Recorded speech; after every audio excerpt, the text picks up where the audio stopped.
जहां सभी 75 जिलों में गंगा जल योगी सरकार पहुंचाएगी। फायर टेंडर सभी जिलों में संगम का जल पहुंचाएंगे। आज से अपने अपने जिले में सभी फायर टेंडर लौट रहे हैं। कुंभ में शामिल न होने वाले श्रद्धालुओं को जल मिलेगा। एडीजी फायर ने सीएफओ को लेकर के सख्त निर्देश दिए हैं। तो आज से अपने अपने जिलों में सभी फायर टेंडर लौट रहे हैं। महाकुंभ का ये मेला खत्म हो चुका है। कुंभ में न आने वाले लोगों को गंगा जल मुहैया कराया जाएगा। योगी सरकार ने इसे लेकर के तैयारियां कर ली हैं। सभी जिलों में गंगा जल पहुंचाया जाएगा। तो 75 जिलों में गंगा जल योगी सरकार पहुंचाने वाली है। फायर टेंडर सभी जिलों में संगम का जल पहुंचाएंगे।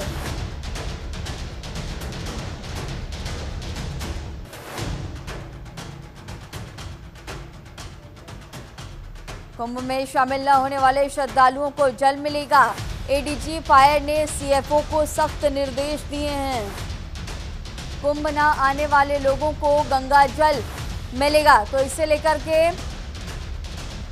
तैयारियां भी हो चुकी है। महाकुंभ का ये जो मेला है 45 दिनों तक, जहां पर 67 करोड़ से ज्यादा श्रद्धालुओं ने आस्था की डुबकी लगाई और अब ये मेला खत्म हो चुका है।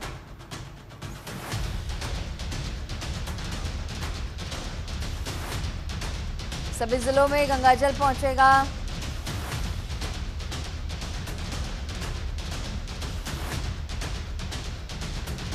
सभी 75 जिलों में गंगाजल सरकार पहुंचाएगी। फायर टेंडर सभी जिलों में संगम का जल पहुंचाएंगे। कुंभ न आने वाले लोगों को अब गंगा जल मुहैया कराने के लिए सरकार ने पूरी तैयारियां कर ली है।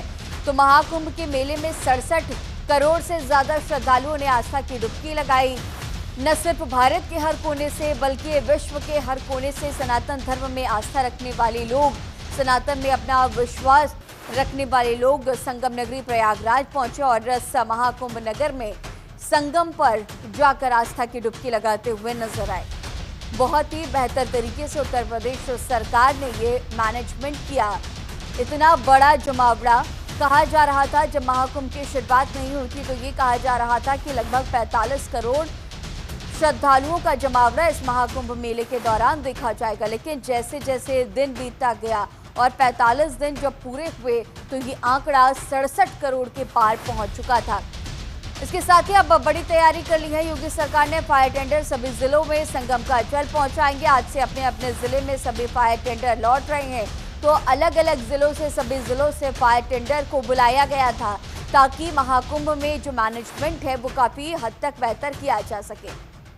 और इसी खबर पर और भी ज्यादा जानकारी के साथ हमारे सहयोगी नंदन श्रीवास्तव हमारे साथ लाइव मौजूद हैं। नंदन, आपका रुख करूंगी कि अब जिस तरह से योगी सरकार ने इतना बेहतरीन इंतजाम किया, इतना अच्छा मैनेजमेंट जिसे न सिर्फ भारत के हर कोने ने सराहा बल्कि विश्व के हर कोने में देखा गया, और इसके साथ ही तमाम ऐसे जो श्रद्धालु हैं वो भी महाकुंभ नगर पहुंचे और संगम में आस्था की डुबकी लगाते हुए नजर आए हैं। अब साथ ही ये बड़ा आदेश दिया गया है, फायर टेंडर अब जब अपने जिलों में वापस लौट रहे हैं तो वो संगम का जल भी लेकर के जाएंगे ताकि जो लोग नहीं पहुंच पाए थे वो गंगा जल ले सके। और भी क्या कुछ अहम जानकारी? अब बिल्कुल गरिमा, देखिए महाकुंभ 2025 का समापन हो चुका है और करोड़ों लोगों ने आस्था की डुबकी लगाई और ये पावन पर्व कह सकते हैं उसमें अपने आप को पूर्ण किया और पूर्ण आत्मा की एक जो श्रेणी में जाकर अपने आप को संतुष्ट किया। और कई ऐसे श्रद्धालु थे जो कि इस जो मौका था इस मौके से चूक गए, यानी कि संगम नहीं पहुंच पाए और दुर्भाग्यपूर्ण वो स्नान नहीं कर पाए।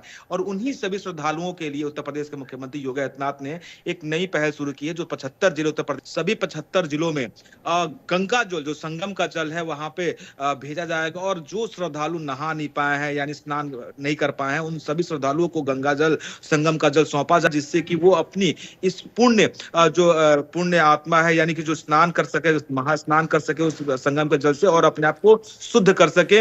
ये कोशिश है और इसके लिए जिम्मेदारी सौंपी गई है आपातकालीन सेवा और अग्निशमन सेवा जो है उसको सौंपी गई। जो एडीजी है अग्निशमन के यानी पदमजा चौधरी, उन्होंने जो चीफ फायर ऑफिसर है यानी प्रमोद शर्मा, उनको निर्देशित किया है कि सभी उनके जो फायर के कर्मचारी हैं सभी अपने अपने क्षेत्रों में जो 75 जिले हैं वहां पे संगम का जल लेके जाएं और उन श्रद्धालुओं को दें जो श्रद्धालु किसी कारणवश संगम नहीं पहुंच पाए और आस्था की डुबकी नहीं लगा पाए। तो ये काफी सराहनीय कदम माना जा रहा है। उन सभी लोग सराह रहे हैं, देश ही नहीं विदेशों के लोग भी इस कदम को भी सराहेंगे। और जो महाकुंभ का आयोजन हुआ, करोड़ों लोगों ने जो डुबकी लगाई, वो भी एक चर्चा का विषय बना हुआ, देश ही नहीं विदेशों तक।